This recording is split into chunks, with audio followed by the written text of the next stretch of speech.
طيب دي منتجات مصريه 100% الجزء الثاني. وفي الفيديو ده بقى احنا مش هنجرب منتجات بدائل للمستورد، لا ده احنا هنجرب حاجات اقدم من المستورد نفسه. يعني دي مثلا من 1976. والفيديو ده انا عامل مخصوص عشان الناس اللي كتبت لي في الكومنتات في الفيديو اللي فات ان الحاجات المصريه طعمها مش قد كده، وان الحاجات المستورده هي الاصل وهي اللي طعمها حلو. فانا بالنسبه لي هرد عليكم بالفيديو ده وهسيب الناس ترد عليكم في الكومنتات. وفي الفيديو ده احنا هنجرب حاجات مصريه جديده وجامده جدا، زي مثلا كاتاكيتو فينجرز اللي عاملينها شبه الكيت كات. واحنا بقى المره دي هنجرب بدائل للشيبسي مع افضل بدائل للمشروبات الغازيه، ومعاهم شويه بسكوتات جديده وجامده جدا. واخر حاجه بقى هي بدائل جديده للنسكافيه. بس قبل ما نبدا يا ريت الكل يعمل لايك وشير للفيديو عشان نعرف العالم كله اللي احنا عندنا بدائل اجمد من المستورده. ونبدا اول حاجه بقى بالشيبسي. هما شركه فوكس وشيبسيكو مع اختراع جامد جديد جدا اسمه بالانس. بتاع الغريب ده اللي انا اول مره اجربه معاكم بس شكله جامد قوي، مع تقريبا اجمد بديل لشيتوس. وده تقريبا دورت عليه كتير جدا عشان الفيديو اللي فات بس لقيته اخيرا. وشويه بدائل مصريه للكاراتيه. وعايز اقول لكم ان انا متشوق قوي اجرب بزياده ده لانه بيكسب هدايا جامده جدا. ونبدا اول حاجه بقى ببديل الشيتوس وده اسمه مانشي، وده سعره 10 جنيه بس الصراحه الكيس مليان. انا بالنسبه لي كان اكتر طعم بحبه هو طعم الطماطم الحاره. فتعالوا بقى نفتحه سوا.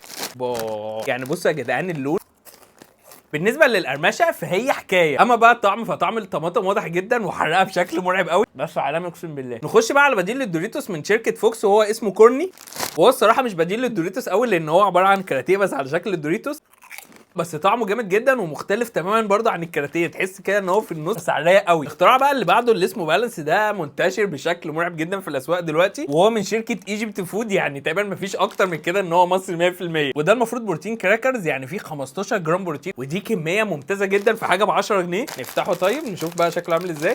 ايه ده شكله غريب جدا. ايه ده انا كنت متوقع ان هو هيكون اضخم من كده بس مش عارف. تعالوا ندوقه طيب بسم الله. بصوا هو غريب الصراحه، المشة بتاعته تحسها غريبه كده في البق بس طعمه واضح وقوي كده. فكده طعمه بالنسبه للقيمه الغذائيه بتاعته ممتازه جدا. يلا بينا بقى على اللي بعده هو كيس بوز بزياده. وتعالوا نشوف بقى هنكسب ايه من جوه. بسم الله. بصوا انتوا الاول شوفوا الهديه. ده ايه بتاع الغريبه دي. ايه ده يعني خليها على جنب طيب وندوق كده طيب. بس والله يعني بالنسبه للكاراتيه ممتاز جدا. تعالوا نشوف بقى الهديه الغريبه قوي دي. افتحها كده. ده ايه ده يا جدعان الله الله الله الله الله الله. ايه ده دي مروحه. ايه ده بس شكلها حلو قوي. يعني بصوا الرسومات اللي عليها. يا نهار ابيض هي بنانيتي بس هواها جامد جدا. تحيا مصر والله. نخش بقى على اللي بعده هو شيبسيكو. انا ما اعرفش البتاع ده اختفى من السوق ليه. يعني كان منتشر زمان وكان جامد جدا وفجاه اختفى. ده كده الكميه اللي جوه يعني تعتبر كميه كويسه. صراحه طعمه عكس زمان نهائي. يعني هو كقرمشه كويس بس كطعم الجبنه ضعيف خالص. مش عارف ممكن نبقى نديله فرصه ثانيه بعدين. بس انا بقى الشيبسي اللي بقى مفضل بالنسبه لي هو التايجر اكسلنس. يعني عايز اقول لكم البتاع ده انا من ساعه ما جربته انا ما بقتش اشتري غيره تقريبا. المره اللي فاتت كنت جربت اللي بالملح والخل بس عايز اقول لكم ان الهوت سويت تشيلي ده عالمي. يعني بصوا الكميه اللي جوه تعتبر محترمه جدا، ده غير ان الشيبسيه نفسها احلى من حياتي. اللي بعده بقى هو سباتز ده. بس ده انا جربت قبل كده بس انا جايبه عشان اقول لكم ان هو حجمه بقى صغير جدا. يعني ازاي ده ب5 جنيه. انا حزين والله العظيم. يا ريت يعني يتصرفوا. مش عارف والله اقول ايه. يلا كده بقى متبقى لنا حاجتين في الشيبس. واحد اسمه كراكس والكيسه دي برده ب5 جنيه. وبصوا يعني كيسه ال سي دي شوفوا طيب. وده كده الكميه اللي جوه اللي هو بيقول لك دوق ولو عجبك يبقى اشتري منه كيس كبير بقى ولا حاجه. بس كشكل مبدئي الشيبسيه شكلها فعلا مقرمشه. تعالوا ده بندوقها. يعني بصوا بقى اسمع صوت المايك. احين هو الصراحه طعم سباتز احلى بس انا في حياتي ما شفت الشيبسي مقرمش بالشكل ده. واخر حاجه بقى معانا في الشيبسيات هو كاراتيه اسمه سبيشال. وعايز اقول لكم ان البتاع ده انا بعشقه. وده كده الشكل بتاعه من جوه. انا دايما بحب طعم الفراخ بس لقيت طعم البيتزا ده اول مره اجربه فقلت اجربه معاكم تشوفوا. بصوا هو طعمه جامد. يعني هو طعمه عامل شبه البيتزا بس طعم الزيتون واضح قوي فيه. خلصنا بقى كل الشيبسيات فنحطها على جنب وخش لي بقى يا معلم بالمشروبات الغازيه. واحنا هنا معانا سبيروس باتس دي ولا سبيروس باز. سبيروس بتاع دي ومشروب غريب كده اسمه اوزو ب2 جنيه ونص. انا مش فاهم ازاي دي ب2 جنيه ونص. وفي 7 ودي انا جربتها المره اللي فاتت وكان عاجبني قوي موضوع ان هي عليها كفر كده على الوش علشان يحميها من فوق. وكل الناس قالوا لي جرب اللي هو بالجوز الهند ده وقالوا لي هيبقى جامد وهيعجبك وبتاع. فانا جايبه هو اشهد ان لا اله الا الله. وقلت بقى نقارن ما بين الاطعمه المختلفه بتاعت اوزيس عشان نشوف ايه اجمد طعم فيهم مع مشروب غريب كده اسمه باز بس لقيته متصنع في مصر فقلت نجربه مع بعض. ده اول حاجه بقى باوزو ب 2 جنيه ونص دي. الريحه غير مبشره تماما. ندوقه طيب بسم الله.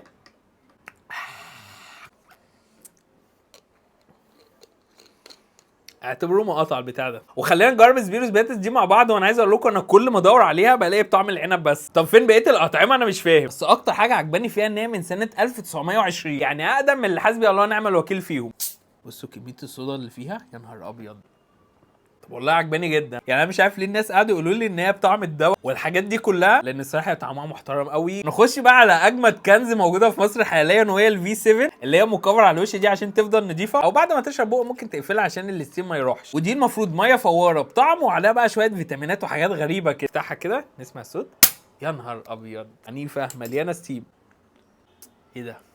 اوف. عارفين احساس لما يبقى في حاجتين مش لاقيين على بعض بس لما يتحطوا على بعض يبقوا جامدين جدا؟ اهو ده بقى اللي حاصل في البتاع دي. يعني طعم جوز الهند على طعم الاناناس الاتنين عاملين لخبطه غريبه كده جوه بقي، بس الغريب ان هم لاقيين قوي على بعض. ما اظنش انها ممكن تعجب كل الناس، بس انا الصراحه عجبتني على الاخر. اقفلها بقى عشان نحافظ على الستيم ونجرب دي، وبعد كده نقارن ما بين دول. ودي المفروض مشروب اسمه باز، وده المفروض بطعم التفاح. ولا ده خوخ؟ احيه ده خوخ. ولا ده خوخ على تفاح؟ انا مش فاهم حاجه، ربنا يستر. هي ميكس غريب وعجيب. يتشرب يتشرب، بس الصراحه ما راحش اشتريها مخصوص. قارن بقى ما بين دول. احنا هنا معانا بديل للكولا ومشروب بطعم التوت والخوخ. اغرب واحده فيهم بقى هي البطيخ. نفتح كده الكولا. مش عارف البتاعه دي لما دقتها المره اللي فاتت وكانت ساقعه كان لها طعم، ودلوقتي وهي دافيه لها طعم مختلف تماما. بس هي لا طعمها بيبسي ولا طعمها كولا، هي تحسها في النص كده ما بين الاثنين. يعني هي مش لازم احنا نلاقي البديل بالظبط، بس حاجه مصريه وكويسه وبنشتريها واحنا ضميرنا مرتاح. نجرب بقى الاطعمه الجديده دي. اول واحد معانا بقى اللي بالخوخ ده. بص هتحسها ميه بسكر عليها طعم خوخ خفيف، بس لو هنقارنها بقى بتاعه الخوخ الغريبه دي فدي جامده جدا. نجرب بقى التوت ولا البطيخ؟ خلينا في التوت. الريحه عامله شبه الكحول. بسم الله. فيمتو مركز قوي. نخش بقى على اخر واغرب طعم فيهم وهو اللي بالبطيخ. اوف. ايوه بقى.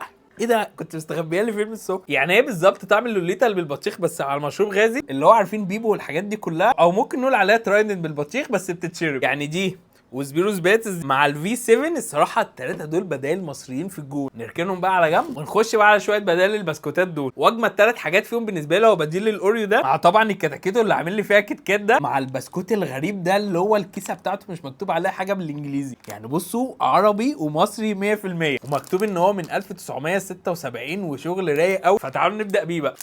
وده كده الشكل بتاعه. ودي المفروض متكونه من 2. بسم الله. تحيا مصر. ازاي يا جدعان البسكاتو ميني ده ما كانش منتشر من زمان؟ يعني البسكوته طعمها محترم قوي والشوكولاته اللي في القلب محترمه جدا. فقشطه البتاع ده انا منين ما هشوفه هشتريه على طول. نخش بقى على تاني حاجه، وهم الصراحه انا مش عارف دول معانا ولا مش معانا. انا سايبكم تقولوا لي في الكومنتات هم معانا ولا لا. وهم الفريسكا والاونيرو، لان دول من شركه ايديتا، وناس قالت لي ايديتا مصريه وفي ناس دخلت قالت لي لا مش مصريه وكده يعني. بس دول خليهم على جنب، مش هنجربهم لحد ما الناس تقول لي معانا ولا مش معانا. جرب بقى بديل الاوريو ده، وده اسمه تريت. وده كده شكل البسكوته وكميه الكريمه اللي عليها تعتبر كويسه. ويعني بصوا البسكوته برده شكلها محترم قوي. اوف. والله يا جدعان انا بدات احب السلسله دي بسبب الحاجات اللي بكتشفها. يعني هو مسكر سيكا عن الاوريو، بس كطعم بسكوت وكريمه انا عايز اقول لكم ما يختلفش حاجه نهائي عن الاوريو. مع طبعا اكتر كيكه مشهوره حاليا وهي تورته. كده بقى فاضل لنا بسكوت غريب كده اسمه مانشي، وده من شركه كورونا. وانا برده جبت شوكولاته من كورونا على اساس ان احنا نجرب، بس الصراحه طلعت دارك وانا مش هحط حاجه دارك في بوقي، فدي خليها على جنب برده. نجرب مانشي ده كده شكل البسكوتيه، والصراحه هي مليانه شوكولاته من قلبها. الوفر كويس، طعم الشوكولاته كويسه، بس الصراحه بما ان لمباده معانا فانا اشتري لمباده. ونخش بقى مع نجم الحلقه بتاعتنا وهو كتاكيتو فينجرز. ما بيصعبوا الكياس ليه انا مش فاهم. ده كده الشكل بتاعها، وكده خلاص بقت نسخه من الكيت كات. نكسرها بقى. اسمعوا. لا ما اتكسرش شبه الكيت كات دي، الدغدغه ده. ماشي ندوقه. طيب بسم الله. طعمه عباره عن كتاكيتو عادي بس على شكل الكيت كات، بس مش عارف ليه حاسه طعمه دارك سيك كده. بقى دخلنا على اخر حاجه وهي بديل للنسكافيه من مصر كافيه، واكتشفت ان هو عامل تقريبا كابتشينو او يعني بتاع غريب كده بالقرفه، فهروح اعمله ونرجع تاني بقى ندوق. ده كده بقى شكله وريحته عباره عن نسكافيه محوج. يعني هو مش قرفه بس، لا هو قرفه وحبهان وحاجات كتير غريبه كده. ندوق كده. طب بسم الله وربنا يستر. انا ما بحبش الحاجات المحوجه بس بجربها عشان خاطرك اهو. ده حلو. يعني بعيد عن موضوع التحويجه اللي طعمها واضح وقوي، بس طعم المبيض المحطوط في مصر كافيه طعمه جامد جدا. وبس بقى دي كانت كل المنتجات المصريه 100%. الجزء الثاني ولا عايزين نعمل الجزء الثالث. يعني الحمد لله السوق المصري مليان منتجات. مش معنى ان احنا عاملين مقاطعه ان احنا لازم نلاقي بديل، لا عادي احنا ممكن نقاطع وما ندورش على بدائل، بس احنا بنحاول نخلي الدنيا اسهل بس مش اكتر. وطبعا ما تنسوش اللايك او السبسكرايب لو انتم بتتفرجوا على اليوتيوب. وبجد انا عايز الفيديو ده ينتشر في العالم كله عشان اعرفهم ان احنا بنعمل منتجات طعمها حلو فعلا وبتنافس المنتجات الاجنبيه. وبالنسبه بقى لشويه كومنتات الناس، ويعني انا مضطر اقول عليكم ناس اللي هيقولوا لي بقى في الكومنتات ان البيبسي احلى والحاجات الاجنبيه طعمها احلى والحاجات دي كلها، فانا الصراحه مش هتكلم كتير، انا هسيب الناس ترد عليكم في الكومنت. وفي النهايه انا عايزكم كلكم تدعوا لاخواتنا، وحسبي الله ونعم الوكيل في كل معتدي، وربنا يرفع رايه الاسلام. سلام.